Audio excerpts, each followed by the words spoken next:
Hey, what's up, life designers? Welcome to Intentional Tuesdays.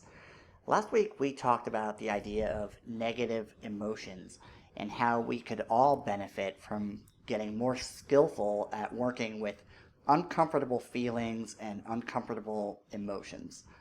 At the Life Design Center, we often talk about people feeling stuck, and this feeling of stuckness being an indication that you might actually want to embark upon some kind of a life design type of a project. But this begs the question, isn't being stuck just a natural occurrence? Isn't it just a natural byproduct of living our lives? And furthermore, isn't the feeling of being stuck just one more of those negative emotions or those uncomfortable feelings or emotions that we really ultimately just need to get more skillful at working with and being okay with having those feelings in our lives? What makes the idea of being stuck different? So I'm going to jump right to the punchline here and tell you that being stuck is not the same as the types of negative feelings that we've been talking about in the past. And the topic of today's discussion is going to be exploring why being stuck is not something that we want to be able to tolerate in our lives. So if that sounds interesting to you, then stick with us because we are going to jump right in.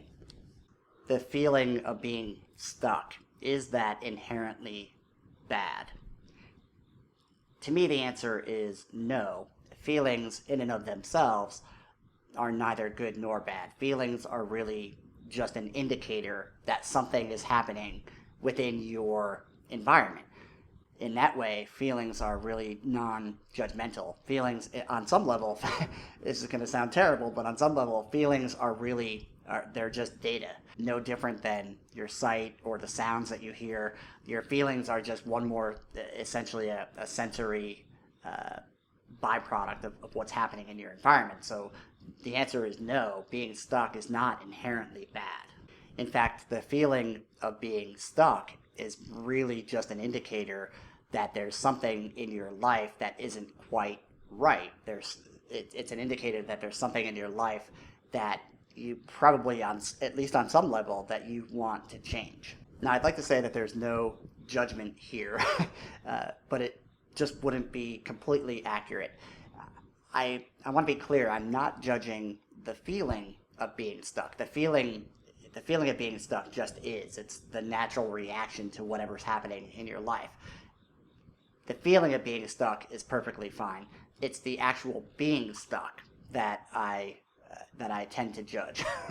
And let's just face it, being stuck sucks.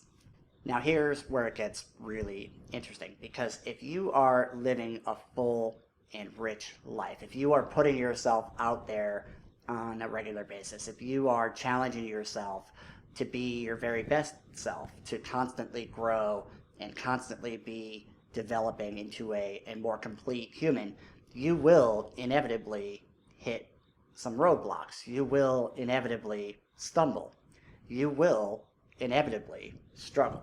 Now that is a great word, struggle.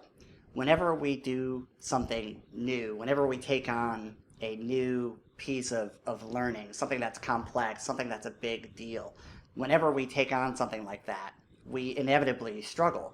That struggle is part of the learning process. When we learn something new and complex, it's not just a matter of adding new knowledge on top of our old knowledge.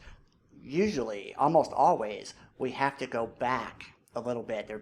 There's this moment of uncertainty that you have to drop back and essentially lose ground before you can take on the new knowledge and incorporate the new skills and then ultimately move forward.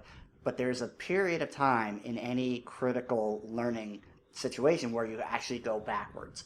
So that struggle is real. That struggle is necessary. That struggle is actually a beautiful part of the process. So how then do we differentiate being stuck from being caught in what otherwise sounds like a healthy struggle? How do we differentiate between those two things? Because they probably feel somewhat similar when you encounter them in your life.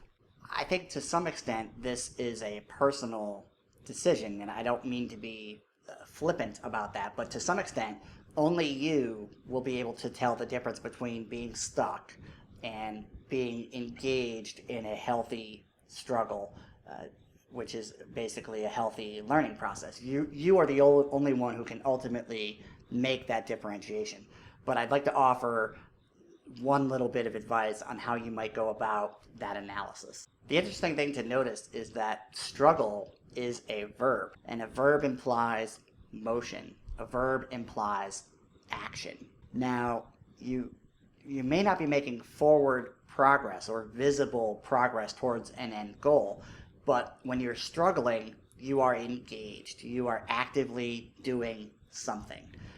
So when you're trying to analyze your own life and trying to decide, am I stuck or am I struggling, ask yourself this: am I engaged? Am I actually in motion? Am I moving? Am I doing something? Or am I really just kind of sitting back? If you're doing something, then the chances are you are engaged in a healthy struggle.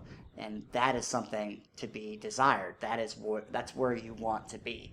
And if you're not moving, if you're not engaged in a healthy, skillful struggle, if you're not in motion, then you're stuck. And stuck is no place to be. Stuck sucks. Don't stay stuck for very long. So that's it for this week's Intentional Tuesdays. I think it was a quick one this week. Hopefully you got a lot out of it. Hopefully I gave you something to think about and to apply in your life. As always, I appreciate your time and your attention. I look forward to our paths crossing again in the near future. If there's anyone in your life who you think would benefit from these Intentional Tuesday conversations, feel free to forward this, pass it along, share the video. Go ahead and comment on the video. That's always helpful to hear your virtual voice in the world. Let me know how this lesson landed for you, and let me know what you think about this notion of being stuck versus struggling. So with that, I will leave you. Have a fantastic week, and until our paths cross again, I wish you a prosperous journey. Take care.